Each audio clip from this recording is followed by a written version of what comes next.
on, everybody, man? It's your boy Gary Porter. I am back, and yes, it's been a long time. I know what y'all saying. He stopped again, but I'm back with a very special episode, a very special message for the community. Right now, I have Miss Safona Harris sitting with me right now, and we're here at H&D Barbershop. We got a healthy conversation for the community, and I want you to introduce yourself to the people. Everybody, I am Safona Harris. I am the mother to Isaiah Dupree Presley, aka Webby. Yes, and why we came here today, because we had a conversation off camera about us as parents being in us as men, being in our son's life. How important is that to you? To be honest, like I was sharing with you earlier, what moms don't understand is the impact that a dad has on his son's life. Whether he's a good dad or a bad dad, he still makes a difference. And I don't care what another mom says. I've went through it with both my sons, and their dad had a lot of growing to do, a lot of maturing to do. But nonetheless, I did not stop him from trying to be a dad, and I didn't get in the way of it.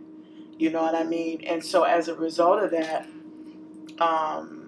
their relationship, it eventually grew once they became teenagers. But, you know, moms coddle their sons, especially black moms. Yeah, I was coddled too. We coddle our sons, and we need to stop it. Because our sons are acting like our daughters. All right, now you say that. Now, what? Give me an example of that. Like, what made you go to like, they have a lot more feminine characteristics. They're a lot more vain now. You know what I mean? When I was coming up, every young man knew how to change a tire. Yeah. They knew how to fish. You know what I'm saying? There were just certain things that young men knew how to do when I was growing up. Most young men today can't change a tire. Why? Because I could pay the fiend to do it. See, yeah, my dad made me go in the back. You know who taught me how to change a tire? And this ain't a knock on my pops, but my granny taught me how to change a tire. See? We got on the ground in the snow, on the ice, and she showed me how to change a tire. I was probably like about a good 17. Yeah, so man, that's crazy you said that, because that touched me, because I believe, another thing I'm going to touch on about you know how we talked about, what was it? All right, the kid's dad's not active, and now the mother want to hold a grudge and not let the kid see. Like, how do you feel about that? Like, do you think she should let him see him, or should she? So, in my circumstances, even though their dad was not present and he wasn't doing what he needed to do for our children, I did not keep him from seeing his kids. I never stopped that.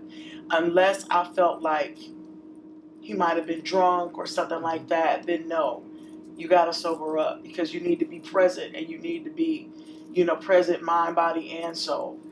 But I think we need to get out of the way of dads being dads to their sons. Yes. I don't care.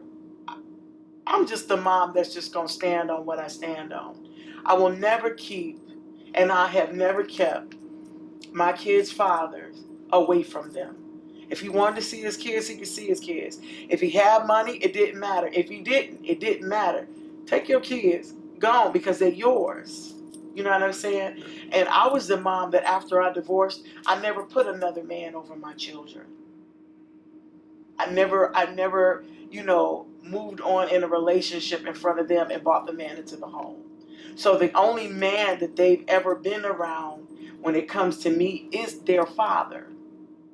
And that's just the way I kept it, because they weren't in a position to emotionally, you know what I'm saying, accept seeing another man by my side. But that was my personal preference. Everybody not going to do that, you know.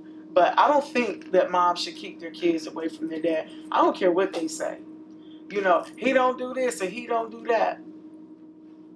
Okay. But what if he turns around and does? Yo, because Rome wasn't built, and I tell everybody, I wasn't always the best parent in the beginning, and I had to learn a lot of things, especially as like my mom passed. It was some things like I would be like, man, let my mom do it or somebody else do it. I had to, after she passed, I just had to step all the way up and just be a dad, because it's like you said, certain things. I don't want to say it, 'cause some people get on me saying this, that a woman can't show a man. And that's the truth. That is a fact.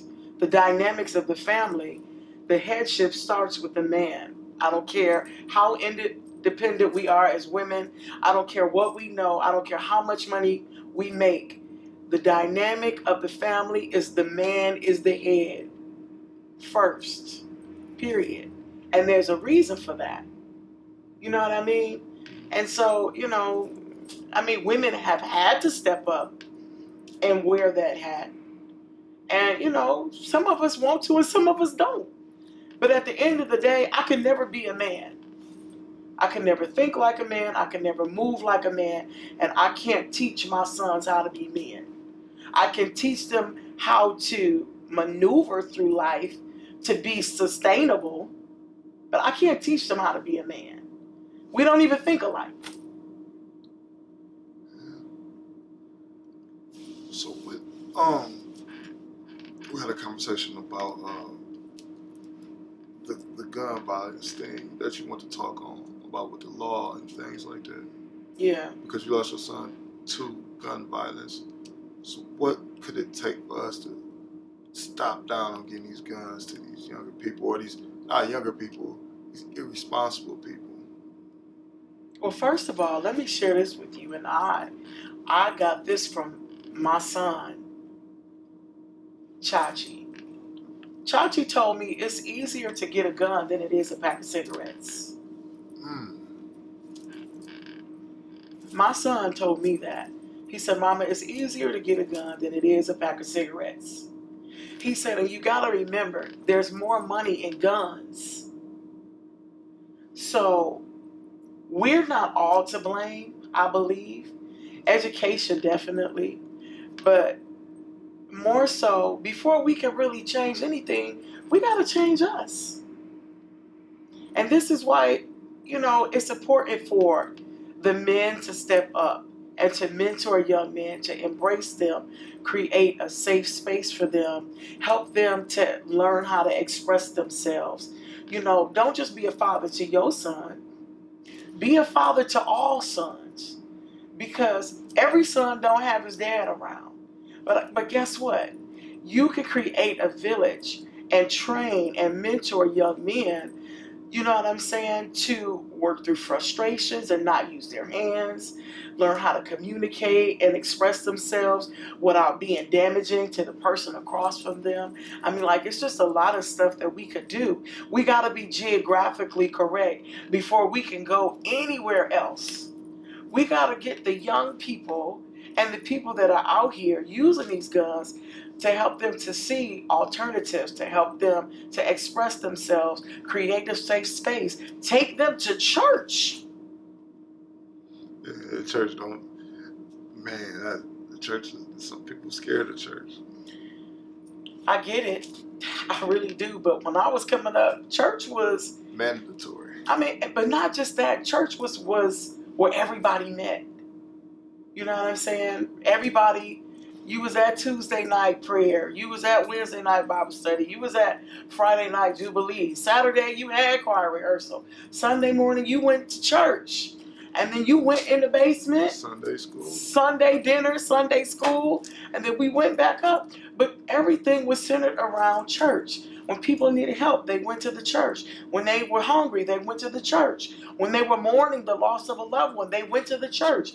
Everything, our core values started with God. You're not lying about that. And we've gotten away from that. And I understand it, because when I lost my son, I was in so much distress. I asked God, what is wrong?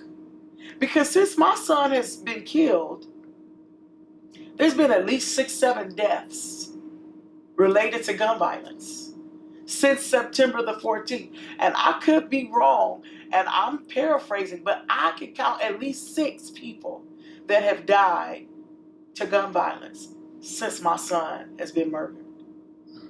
You see what I'm saying? So there's a problem. But when it comes to the church, what the Lord began to minister to me was this. He said that the church is asleep. The church is asleep. And they're afraid of Generation Z. Why? Because they don't understand their radicalism.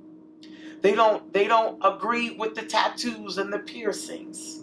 They don't look like church. They don't sound like church. You know what I'm saying? And they don't understand Generation Z. And so as a result of that, the church is not where they ought to be. Because I'm going to tell you something. There was a reason that Martin Luther King walked the streets. Because the church, they were radical. They fought for rights. Whether it was for us or for somebody else. It didn't matter. Everything was centered around the church. And the church is not where they need to be. And the Lord told me to tell the church they need to wake up. They're not in position. They're not aligned. We're not in the community. We're not taking authority in the spirit and prayer. We're not out here showing young people that there are alternatives, that we don't have to use our hands. We don't have to do that. I know some of us, it's our nature. It's in our culture. We can't help it. Because why? We come from the blood family. We come from a Crip family. That's all I know. But just because that's all you knew growing up don't mean it's right. The village is, you're basically saying the village is broken. It is.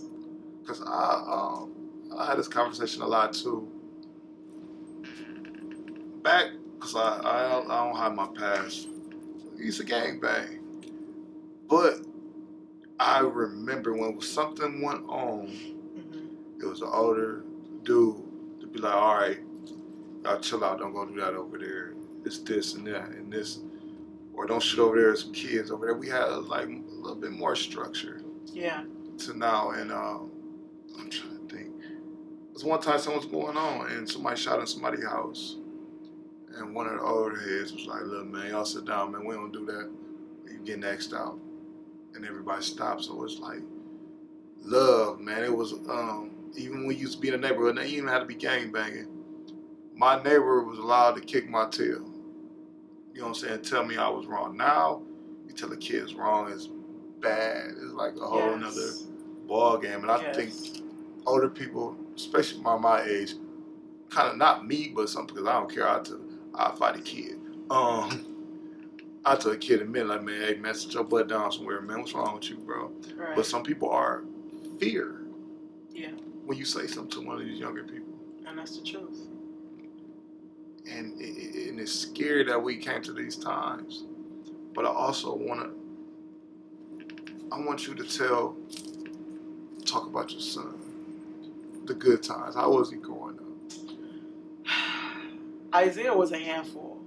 He was grown out the womb. Okay, he came here grown. And he was determined to do and live life his way. Period. I kept a lot of prayer on Isaiah. But he was always the life of the party. He kept a smile on his face. He loved looking good.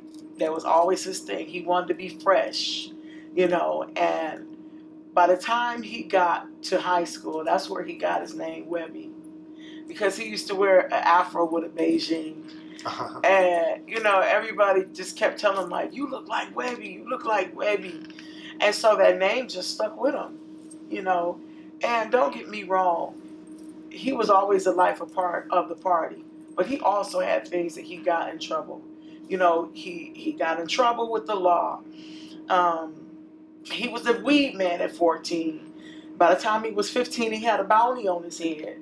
You know, because he was just out here in those streets on the north, you know, and it caught up with him. He ended up doing 2 years, and when he came home from those 2 years, it changed him.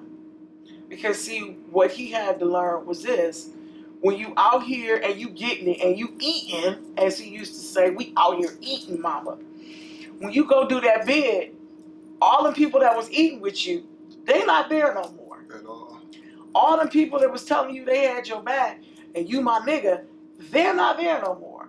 The phone calls get fewer. The letters get fewer. The money is less. And where's all those friends at that you was fighting for and banging with and getting tattoos with? They're not there no more. Why? Because out of sight, out of mind. You know, and he told me, he said, Mama, I'm a different person.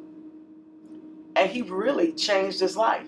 He became a family man. He ended up getting married. He got a beautiful family. Oh, he was married? Yes, Oh, he was married. 8 kids. You know, he lost a son, Harlem, to SIDS. But he believed in family. Because that's what he knows. That's what he was taught. You know, and he was groomed up in holiness. He was groomed up in the church. But once he got older, and this is with all my children, I did not force them to go to church. Because I told them, I want you to see God out of your own eyes and not out of mama's. You need your own relationship with God. So I told them, I'm not going to make you go to church. But if I get up and I say, everybody get dressed, then I expect you to respect that, you know. And they did. And all of my, they're like that to this day. I just want to take this time out and just tell you, just sitting across from you and having this conversation, I just want to give you flowers for being so strong as a mom. I don't think we don't understand how much. I see it every day, man, bashing women, but man, you are a strong queen. And I just want to give you your flowers and tell you, man, keep going. You actually have, and I want to say this on camera, I told you off camera, you spoke life into me. I didn't even know you. And I was going through a depression time when you called me. And I did my show so much, I was ready to give up on it. And when you called and just your energy, it was right then and there, you spoke life into me to get back on my grind, doing what I like to do. I just want to give your flowers for that and let everybody know, man, do not give up. You never know. Man, God sends you messages in all type of ways. He does. And I appreciate you. And as a person that lost my mom, man, you right here, this energy is unreal. I know y'all like, he tripping. I'm not. This conversation is needed. And I want to thank you for picking my platform to come on and reaching out. Rasan, I ain't giving you no credit, sucker. I ain't giving you no credit for this.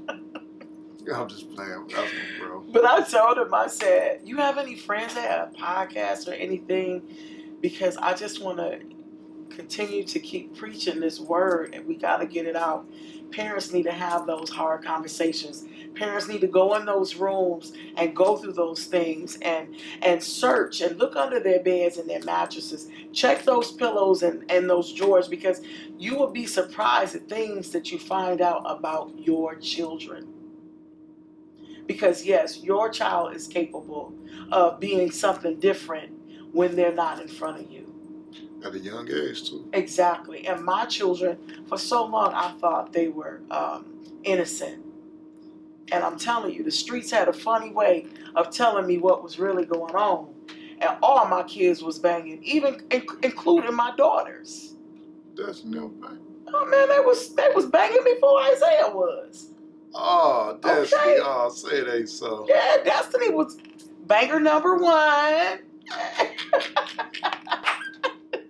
Oh, I never knew that. Yeah, her and Francis, notorious. I used to deal with girls from out Fernwood coming to my house, the Hive coming to my house. I'm telling you, it was so many girls coming to my house to fight my daughters. And I'm telling you, I literally thought I was going to have to carry a pistol, because it was just that bad. 10, 15 girls trying to fight my daughters and their friends and jump them and stuff. And here come Webby, right behind him on his bike. He kept a bike with some pegs on it too. That nigga kept a bike with some pegs on it. But we can't think that our kids are innocent. We just can't assume my kid is not capable of that. You don't know what your kid gonna do when your kid ain't around you. We can't just say, No, we can't shut ourselves off from the possibility that there is the possibility that your child is capable of things when they're not around you. You know, we can't shut off that idea that it's not so. It is so. You know, but parents, we need to go back to doing those things our parents used to do. You know, make them sit down and talk to you about their day. Make them sit down at dinner and express themselves. Make them talk to you. And don't let them get up until they do. I don't think people even grab their kids and tell them they love them anymore. Man, listen, I had to teach their dad. Their dad was not a hugger. He was not affectionate at all. I said, your children need to know that by how you handle them, that you love them. And I would make him hug our kids. And you know what? As they got older and as we grew as parents and husband and wife, he understood the importance of embracing his sons and his daughters, and it makes a difference. You know, a hug goes a long way, regardless of who it's from, you know, and so does a smile.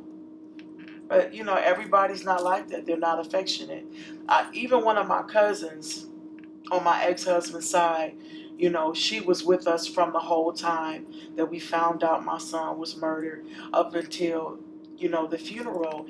And she said, I watched you, how, you know, your sons, and I'm not just talking about my biological son, because I only have 2 sons, but I still have sons that I embraced and that I mentored, that I took to church, that I fed, that I prayed over, that I ministered to, that I encouraged. I have several sons. And when they come in my presence, they embrace me. They salute me. They ask me how I'm doing. They give me a kiss. They hug me. And she said it made her cry. And I said, why? Why would you cry to that? She said, because I'm not like that with my sons. And I see that that's something that I'm missing in our relationship. And I looked at her because for me, that's normal. But for her, it made her examine herself. Yeah, she looked in the mirror at that point. Exactly. Exactly. But that's what we ought to do for one another. We should provoke something in each other to make us examine ourselves so that we can line up to what's healthy, what's right, what's going to build and edify, not tear down and take away from, not belittle. I don't have any friend in my circle right now that's not going to hold me accountable, that's not going to pray for me, that's not going to encourage me. They're going to lift me up when I'm down. When I'm telling you, grief is something that will hold you hostage. You'll feel like you're in a jail cell, and the grief literally made me feel suicidal. But I have a circle of friends that know how to pray, and they did not let up off of me, and they held my hands up, and they held me up when I couldn't hold myself up.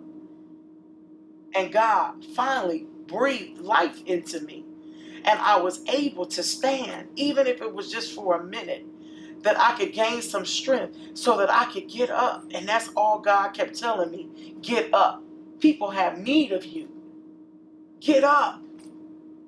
The body of Christ needs you. Get up. These young people need you. They need your energy. They need your voice. Get up. And I eventually did. And I'm not going to stop because I lost my son. Guess what? My prayer is now, give me more sons. If my son has to leave, then I need you to replace him with more sons so that I can teach them how to pray, teach them and mentor them, and get other fathers to come in there and help these young men. Some of these young men don't own a tie. They don't own a button-up. They don't know how to dress for an interview. They don't know how to talk to women because their relationships with the women around them are jacked up.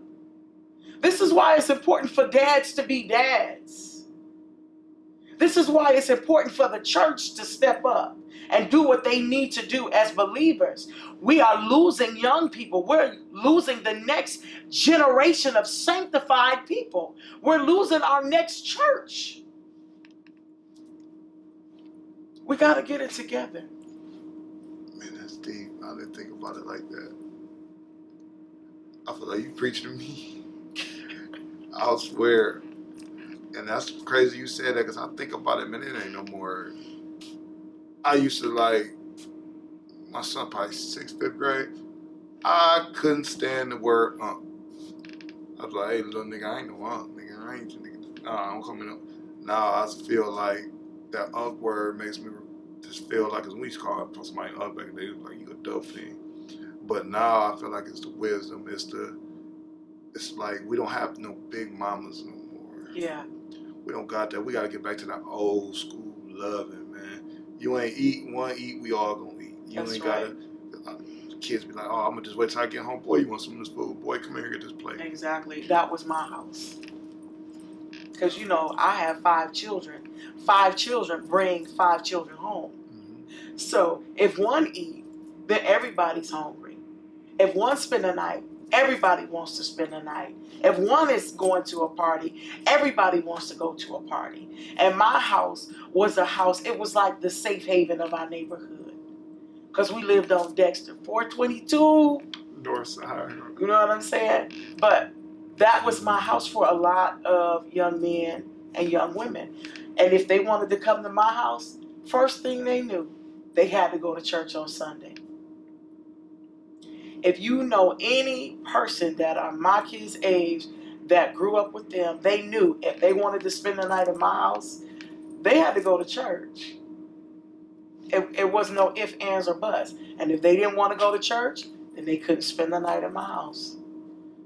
And guess what? They went to church because they wanted to be there. They felt like it was a safe space. They knew they could talk to me. We had candid conversations. A lot of their friends I kept from committing suicide because they didn't know how to express what was going on with them and what they were dealing with. So I'm grateful for 422 Dexter because it saved a lot of young people's life that I wasn't even aware of what was going on, you know. And if I need to create that same safe space, then that's what I'm going to do. Because I told God, it's time for me to have a church. It's time for me to create this atmosphere that I know that we need, not just in our community, but in the body of Christ. Because most young people don't know what it is to pray. Probably don't even know how to pray. No, they barely know how to. You know what I'm saying? But they know how to throw up the set. They know how to sing all these rap songs. You know what I'm saying? Although that was a bar. They don't know how to pray, but they know how to throw up a set. They do. They do. Deep. I mean, you know, I'm not so churchy that I'm not relatable. You know what I'm saying? I grew up in the streets of LA. All of my cousins and all of my friends and family members there is all Crips, East Coast gangster Crips. Okay, 101st. But anyway, I grew up, you know, in that area, in that time where Eazy-E and all of them were coming up. You know what I'm saying? So I can definitely relate. I understand, even though I was in a middle class family. But I want to September 14th, lost your son. Yes. Where were you when you got that call? I was in Illinois. I wasn't even in the city. I was in Peoria. In fact, I was there with my daughter, my oldest daughter. She was there to bury her uncle, and I was there to help. So in the midst of me going to help her bury her uncle, I got the call at 1:32 in the morning that my son was killed by his wife. And that is a day that I will never forget. And that was the longest ride I've ever taken in my life. I'll never forget it. Never. Never forget it. And now You found they got the suspect. Now they arrested one suspect. Right. They arrested the driver. And like I said, my son knew these young men. They all went to school together. And, you know, there's one thing that I will say, and that's this. Because I honestly believe that the shooter's family and the young man that's in custody, I almost know that they're following and watching my page. But I want y'all to know that I forgive you. I don't like what you did, and it's disappointing because you've disrupted a whole family's life and have changed it forever. But I need you to know that God is love and that I forgive you for what you did. But see, the streets aren't so forgiving. And you can run, but you can't hide forever. You got to pay for what you did, son.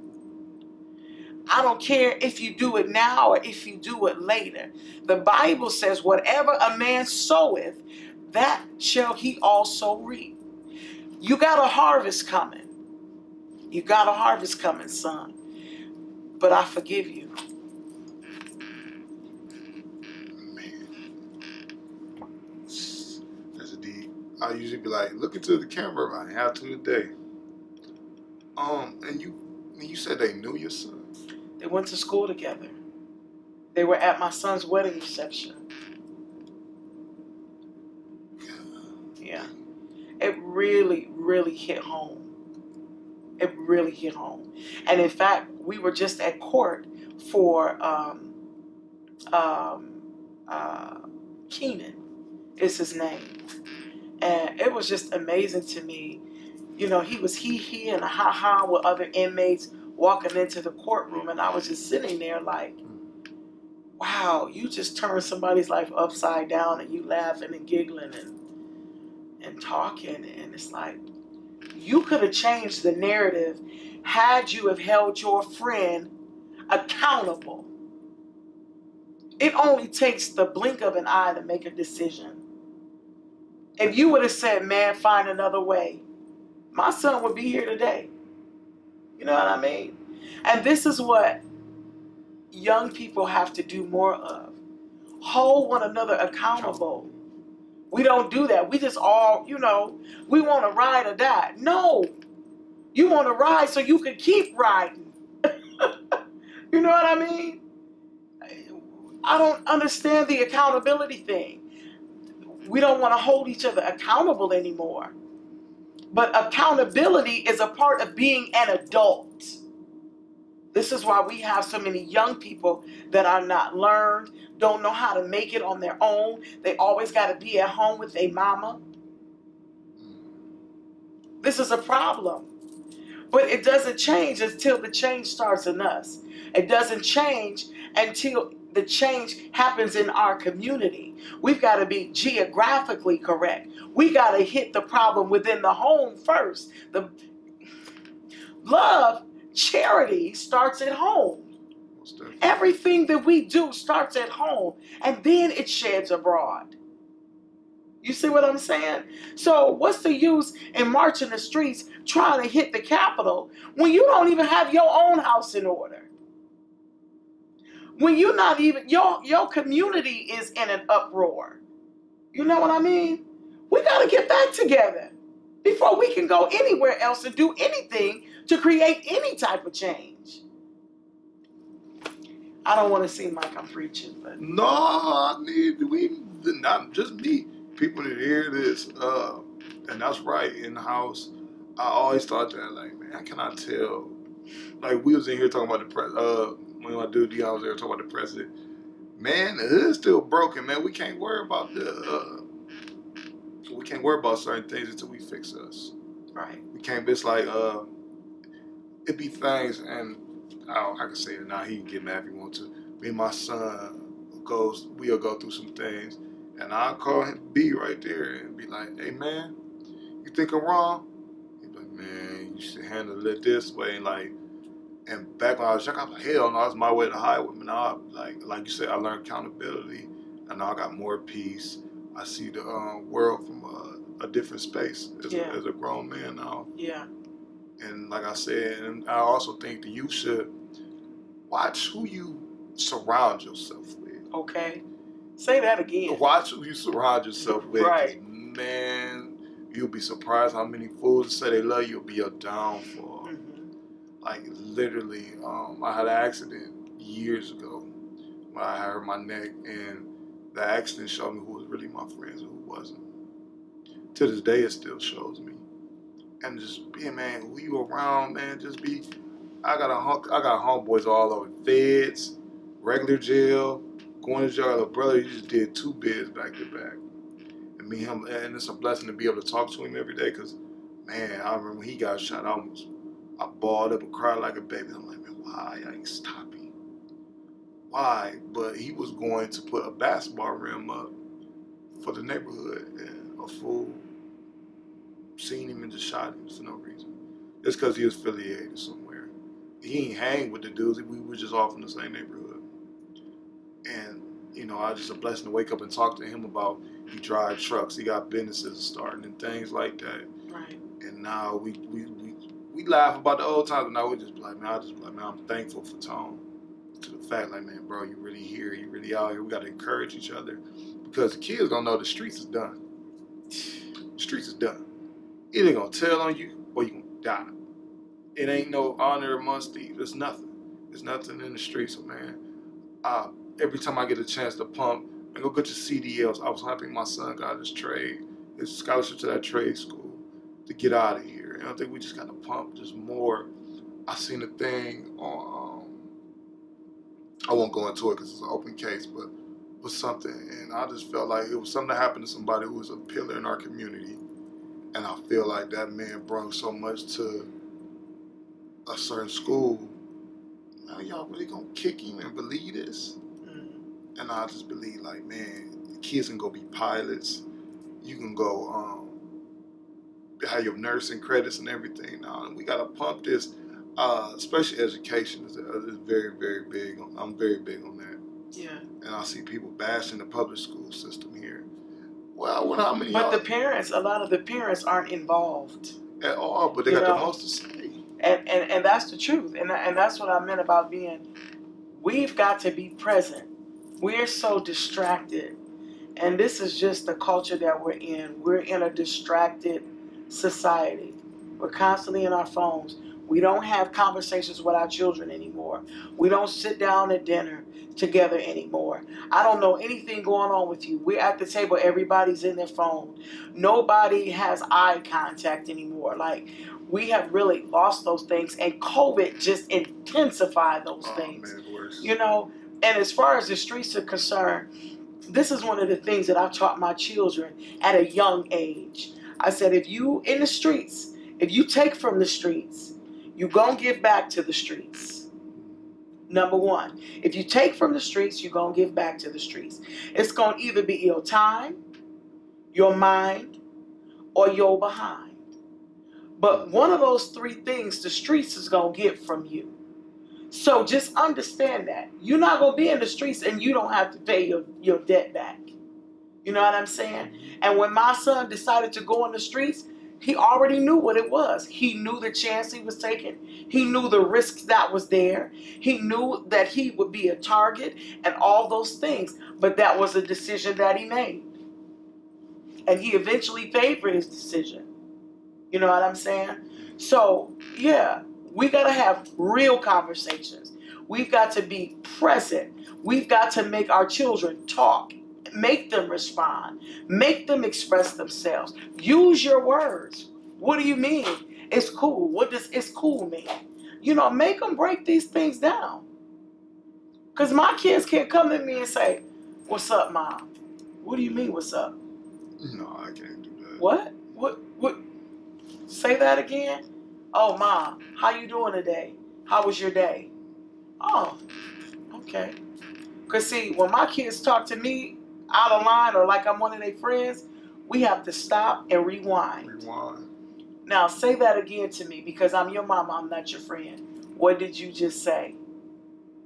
What I was saying was, boom, all right. Yeah, I've been at home all day. I haven't done nothing. I did this, I did that. How's your day? I make them engage with me. There's a dialect there because I want to know what's going on with you, like you want to know what's going on with me. And you don't see that a lot anymore. You see more disrespect than you see anything. Or you see parents are not present or children are not present. But, it's just something we got to change. And it starts with us. It's the village.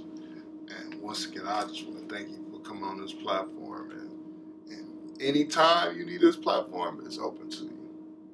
Anytime. Oh, thank you. Anytime. Even if you just got to promote somewhere to say, or you just want to come over here and vent and cuss somebody out, which I ain't heard you cuss. No. I felt so bad when I cussed earlier. And then we got to talk. I was like, oh, I can't believe I just cussed like that. Don't trip. I'm not tripping about that. You know what I'm saying?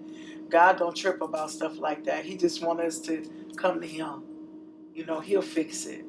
You know what I'm saying? None of us are perfect. We're all saved by grace. So, God ain't hung up about our hang-ups. He not hung up about our hang-ups. Because He the problem solver. Yeah, He is. Solved a lot of problems for me. Right. Okay. And me too. You ain't by yourself, for real. But before we wrap this up, I want to ask you, for the mothers that's going through it right now, might have lost a son, or might, believe it or not, we know it's going to happen again, and that's the sad part. What would be your advice and your message to them? Surround yourself with people that genuinely love you, number one. Because losing anyone, whether it's your child, your mom, your father, is tough. And you need people that are going to support you, not just in word, but in deeds. Someone that's going to be there, even if they don't know what to say. Get a relationship with God. Get to a local church. Get a grief counseling is a must. I'm going to tell you, it saved my life.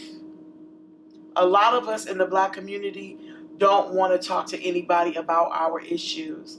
But what I found out when I lost my mom, I was suffering from PTSD and I did not even know it. So counseling and therapy is necessary. Your mental health is necessary. You have to make it a priority, like you do hygiene, like you do taking care of your hair and your haircuts. Your mental health is just as important. That's a strong message. I think I'm going to watch this episode about 10 times if I can put it out. Right. Once again, I just want to thank you. And like I said, open arms over here.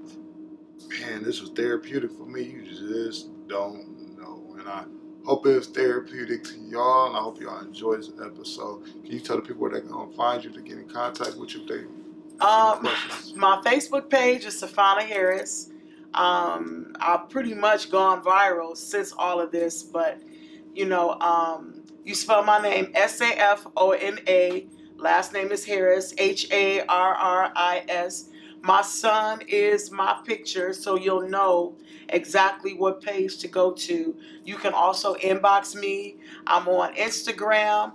Harris43 is my name on Instagram. I'm also on TikTok. I am glamma_72.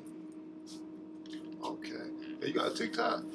I'm a talker. Oh, I gotta add you now. What?